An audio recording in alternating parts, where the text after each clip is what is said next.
Good morning all of you dear students.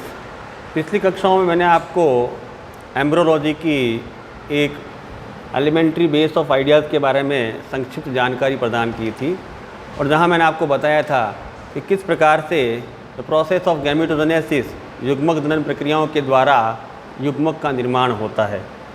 वहाँ मैंने आपको संक्षिप्त जानकारी प्रदान की थी कि युग्मक जनन प्रक्रिया दो भागों में बांटी जा सकती है। एक को अपन कहते हैं स्पर्मेटोजेनेसिस और दूसरा oogenesis। आज अपन विस्तारित रूप से इसके प्रथम चरण जहाँ मेल गैमेट्स स्पर्म का निर्माण होता है, जिसे अपन स्पर्मेटोजेनेसिस प्रक्रिया के नाम से जानते हैं, इसके बारे में अध्ययन करेंगे। तो gametogenesis, the formation of gametes, usually known as gametogenesis, there are two types of gametes will found in individuals who will reproduce by the sexual reproduction, and second one is oogenesis. Particular in this process, spermatogenesis, that will be defined by the formation of sperm, usually process will known as spermatogenesis। यानी कि शुक्र जनन वह प्रक्रिया है जिसके द्वारा नर युग्मक शुक्राणुओं का निर्माण होता है। साथियों, शुक्राणुओं का निर्माण का जो अपन अध्ययन करेंगे वो दो चरणों में करते हैं। पहले चरण में आपके आता है फॉर्मेशन ऑफ स्पर्मेटिड और उसका दूसरा चरण होता है स्पर्मियोजेनेसिस। दोनों चरण में मुख्यतः तीन प्रावस्थाएं इसमें आएंगी आपके: phase of multiplication, phase of growth, and the last one is phase of maturation। गुणन प्रावस्था, वृद्धि प्रावस्था और परिपक्वन प्रावस्था। जर्मिनल एपिथेलियम सेल्स जो होती हैं, जनन उपकला स्तर की कोशिकाएं, लगातार रूप से समसूत्री कोशिका विभाजन के द्वारा विभाजित होती रहती है। स्पर्मेटोजेनेसिस जो प्रक्रिया है वो मेल गोनेड्स, जिसे आप टेस्टिस कहते हैं, वृषण कहते हैं, वहाँ संपादित होती है। यानी कि शुक्राणुओं का निर्माण जो है वो कहाँ हो रहा है? आपके टेस्टिस में हो रहा है। टेस्टिस के एक भाग में इस प्रकार से ये प्रोसेस अनवरत रूप से जारी रहता है और जिनके द्वारा मेल गैमेट्स प्रोड्यूस किए जाते हैं। तो इसका जो पहला चरण है फॉर्मेशन ऑफ स्पर्मेटिड, यानी शुक्राणु पूर्वी का निर्माण, उसके लिए मैंने आपको बताया तीन प्रावस्थाएं हैं। पहली प्रावस्था है मल्टीप्लिकेशन फेज, गुणन प्रावस्था।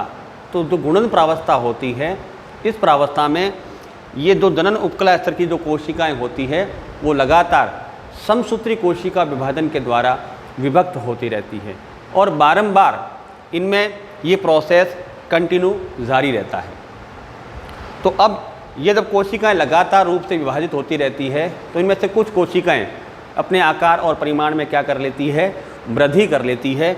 उन कोशिकाओं को अपन प्राइमोर्डियल जर्म सेल्स यानी प्राथमिक शुक्र जनन कोशिका के नाम से जानते हैं। ये प्राइमोर्डियल जर्म सेल्स भी रिपीटेड माइटोसिस डिवीजन के द्वारा क्या रहती है? डिवाइडेड होती रहती है और इन प्राइमोर्डियल जर्म सेल्स में लगातार समसूत्री कोशिका विभाजन जारी रहता है। ये सारी कोशिकाएं डिप्लॉयड कंडीशन में होती है, द्विगुणित अवस्था वाली कोशिकाएं होती है। तो कहने का तात्पर्य ये हुआ, मल्टीप्लिकेशन फेज में क्या हुआ? गुणन हुआ, कोशिकाओं की संख्या में लगातार वृद्धि हुई और जो डिवीजन हुआ उस डिवीजन को आपने नाम दिया समसूत्री कोशिका विभाजन। तो मुख्य तथ्यात्मक बिंदु यही है कि इस प्रावस्थाओं में इनकी संख्याओं में लगातार वृद्धि होती रहती है और इनमें से कुछ कोशिकाएं अपने आकार और परिमाण में वृद्धि कर लेती है, जिन्हें आपने प्राइमोर्डियल जर्म सेल्स नाम दे दिया। नंबर 2 फेज आपके आती है ग्रोथ फेज। नाम से स्पष्ट है, वृद्धि प्रावस्था। ये जो वृद्धि प्रावस्था है, अब इसमें ये जो प्राइमोर्डियल जर्म जो सेल्स थी जिनके द्वारा लगातार स्पर्मेटोगोनियम सेल्स का निर्माण हुआ, अब इनमें से कोई एक स्पर्मेटोगोनियम सेल्स जो है वो कंप्लीटली अपने आकार और परिमाण में क्या कर लेती है? वृद्धि कर लेती है। तो अब यूजुअली अब इस सेल्स को अपन क्या कहते हैं? प्राइमरी स्पर्मेटोसाइट के नाम से जानते हैं। यहाँ पर विशिष्ट प्रकार के केंद्र के पदार्थों का संश्लेषण होता है जेनेटिक जो मटेरियल होता है उसको संश्लेषित किया जाता है। और अब ये जो स्पर्मेटोगोनिया जो सेल्स थी वो किस में कन्वर्ट हो गई, प्राइमरी स्पर्मेटोसाइट सेल्स में। तो जो वृद्धि प्रावस्था है, इन वृद्धि प्रावस्थाओं में आगे के विभाजन के लिए आवश्यक जितने भी सिंथेटिक जो मटेरियल होता है उनका यहाँ पर सिंथेसिस किया जाता है। इसीलिए इस प्रावस्था को अपन ग्रोथ फेज के नाम से जानते हैं। ग्रोथ फेज के बाद नंबर 3 पे आपके आती है मल्टीप्लिकेशन फेज, मैचुरेशन फेज, परिपक्वन प्रावस्था। नाम से स्पष्ट है, मैच्योर, यानी अब ये जो प्राइमरी स्पर्मेटोसाइट्स जो है वो मैचुरेशन डिवीजन में जाएंगी। तो कहने का तात्पर्य अब यहाँ पर भी क्या होगा, एक विशेष प्रकार का कोशिका विभाजन होगा जिसे यूजुअली आप मियोसिस के नाम से जानते हैं, अर्धसूत्री कोशिका विभाजन। तो जो प्राइमरी स्पर्मेटोसाइट्स थी वो अर्धसूत्री कोशिका विभाजन के द्वारा विभक्त होकर लगभग 4 स्पर्मेटिड का क्या करती है, निर्माण कर देती है। ये स्पर्मेटिड आगे जाकर, ये स्पर्मेटिड जो थे वो गतिशील नहीं होते हैं, इनमें गति करने की क्षमता नहीं पाई जाती है। तो जो यहाँ तक का जो प्रोसेस था वो आपको हो गया फॉर्मेशन ऑफ स्पर्मेटिड। उसके बाद जो अगली प्रावस्था आपकी आती है स्पर्मियोजेनेसिस। तो जो स्पर्मियोजेनेसिस है कि जब ये गोल गतिहीन जो स्पर्मेटिड थे वो गतिशील स्पर्मेटोजोअन्स में जब कन्वर्ट हो जाते हैं तो इस प्रोसेस को अपन कहते हैं स्पर्मियोजेनेसिस, हिंदी में कहते हैं शुक्र कायांतरण।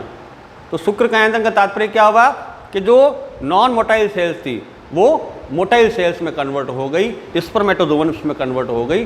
तो इस प्रोसेस को अपन कहते हैं स्पर्मियोजेनेसिस, जिसके द्वारा लगभग 4 जो स्पर्मेटोजोअन्स का क्या होता है, आपके निर्माण होता है। तो इस प्रकार से स्पर्मेटोजेनेसिस प्रक्रिया में प्राइमोर्डियल गर्भ सेल से आगे जाकर ये स्पर्मेटोजोअन्स और 2 की आगे जाकर स्पर्म में क्या होते हैं, रूपांतरित हो जाते हैं, जो कि आपके नर युग्मक कहलाते हैं। तो यहाँ आपने विशेष तथ्यात्मक रूप से आपको क्या चीज़ सीखने के लिए मिली कि 3 प्रावस्थाएं हैं। पहली प्रावस्था है मल्टीप्लिकेशन फेज, जहाँ कोशिकाओं में रिपीटेड समसूत्री कोशिका विभाजन होगा और संख्यात्मक रूप से क्या होगी, वृद्धि होगी। सारी कोशिकाएं द्विगुणित अवस्थाएं वाली होंगी। अब उनमें से जब ये स्पर्मेटोगोनियम सेल्स अपना ग्रोथ करना प्रारंभ करेगी आगे के डिविजन्स के लिए, आगे के विभाजन्स के लिए, जेनेटिक मटेरियल के सिंथेसिस के लिए, तो जो वो प्रावस्था होगी वो क्या होगी, आपके ग्रोथ फेज होगी, जहाँ किसी प्रकार का कोई डिवीज़न नहीं होगा, यानी सेल डिवीज़न नहीं होगा, केवल ग्रोथ होगी। सिंथेटिक मटेरियल का क्या होगा, यहाँ पर सिंथेसिस किया जाएगा। और तो तीसरी प्रावस्था आपकी थी कौन सी, मैचुरेशन, जहाँ सेल्स क्या होंगी, मैच्योर होंगी। 2 डिवीज़न होंगे यहाँ पर, पहला होगा परिपक्व विभाजन फर्स्ट और दूसरा होगा परिपक्व विभाजन सेकंड, जिनके द्वारा आपके लास्ट में स्पर्मेटिड बनेंगे। और स्पर्मेटिड जो है वो स्पर्मियोजेनेसिस प्रक्रिया के द्वारा जो है वो स्पर्मेटोजोअन्स में क्या होते हैं, कन्वर्ट हो जाते हैं। तो इस प्रकार से यूजुअली ये जो प्रोसेस था स्पर्मेटोजेनेसिस ये कंप्लीट होता है। इससे रिलेटेड कुछ आवश्यक तथ्यात्मक जो बिंदु है वो मैं पाठ्यपुस्तक की सहायता से आपके साथ शेयर कर लूँगा। अभी आगामी कक्षा में अपन चर्चा करेंगे ये गतिहीन कोशिका कैसे गतिशील कोशिका में कन्वर्ट हुई है, इसकी जानकारी अपन प्राप्त करेंगे। धन्यवाद।